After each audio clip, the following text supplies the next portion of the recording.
Welcome back to Joe Stunner Boxing.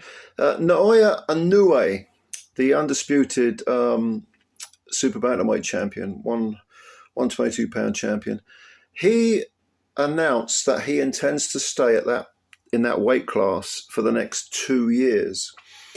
And a lot of people are kind of disappointed about this because they were hoping he'd move up to featherweight, and probably if he mopped up that division, they'd be saying go up to super featherweight and so on and so forth. Look, my view on this is that it's absolutely the right decision for Inoue to stay at 122 because he's only had 3 fights at that poundage. And the first of those was only a year ago. It was in July of 2023.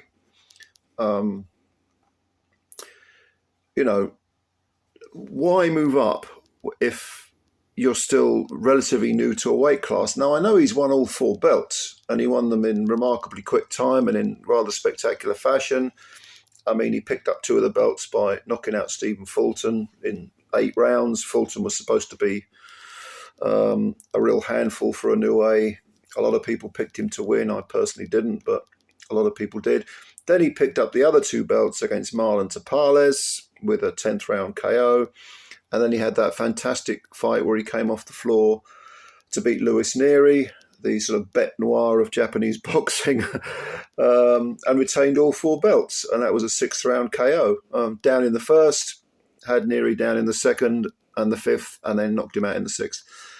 So he's made this spectacular explosion, having been undisputed champ at bantamweight. He came straight up, totally dominates the 122-pounders.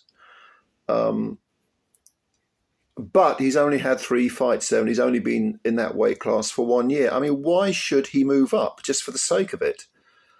So I think staying there for another 2 years and allowing your body, this is what he actually said, he wants to allow his body to acclimatize to that weight division.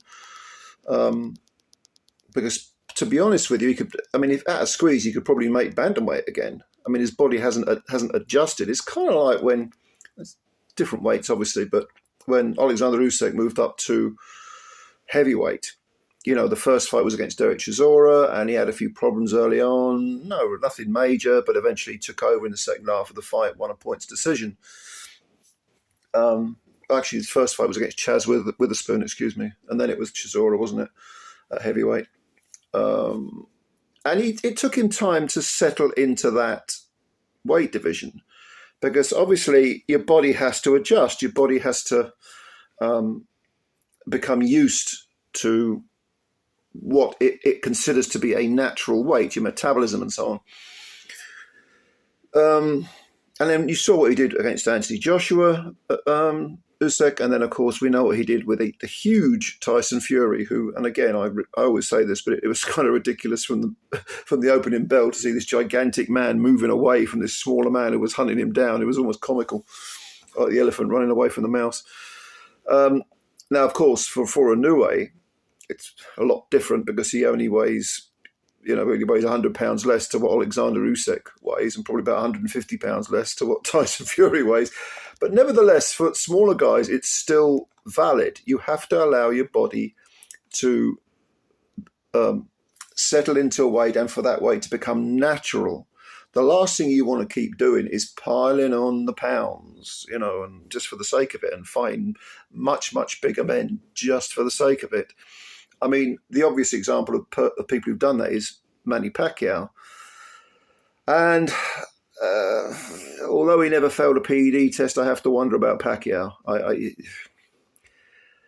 do wonder. I do wonder about Pacquiao, how he maintained that speed and strength to beat up someone like Miguel Cotto. I thought was kind of remarkable to watch. And as you know, I don't have the conspiracy theory mentality, and also Pacquiao didn't fail any drug tests, so I have to go with history and say that, he was a great champion who covered 8 weight classes, but my suspicions are there. I don't have any suspicions with Inoue, which is not to say that, has no reason to believe Inoue is cheating. And I think the fact that he is actually saying, I want to spend 2 years letting my body mature into the 122-pound weight. To actually, in a sense, to outgrow that weight, because he is 31, and in 2 years he'll be 33, and probably 126, the featherweight division, is where he probably should be. But it doesn't indicate that it's people that jump up big weight jumps very, very quickly within a couple of years and seem to look like they belong in that weight division instantly. I get suspicious over that. I don't have any suspicions with Inoue. Now, there is one little sort of thing worth mentioning, I suppose, and that is that Inoue is being accused of ducking, but by some people he's being accused of ducking Murodjan Akhmadaliev. And the fact that his next opponent, Inoue's next opponent, which is in September, the 3rd of September, will be against TJ Donahue. Yes, it's not the best matchup, and you could argue it's a kind of a gimme for Inoue.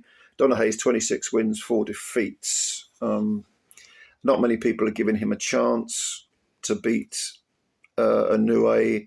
He's 37, by the way, Irish fighter, in case you don't know. Southpaw, but that will bug Inoue.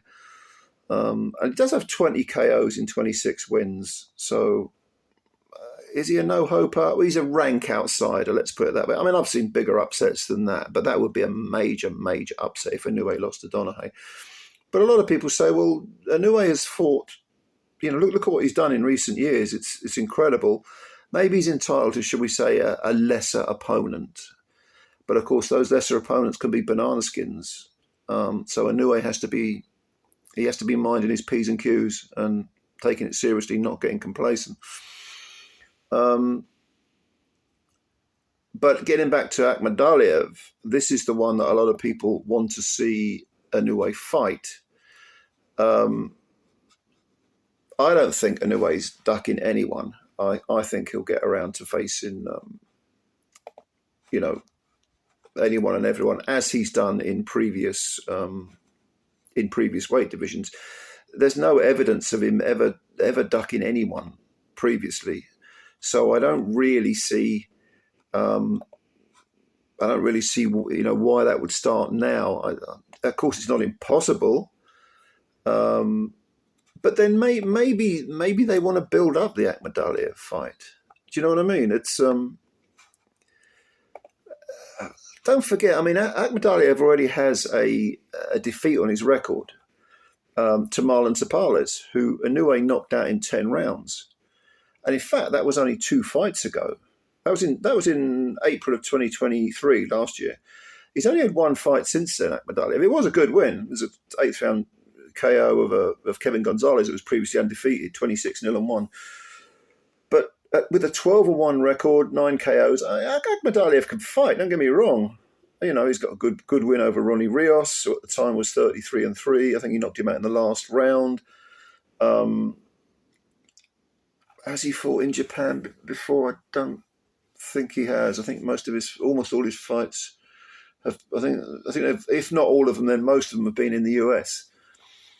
But they probably want to build that fight up, so that when lure Akhmadaliev over with a huge fat paycheck, like they did Stephen Fulton, over to Japan and make it into a super fight.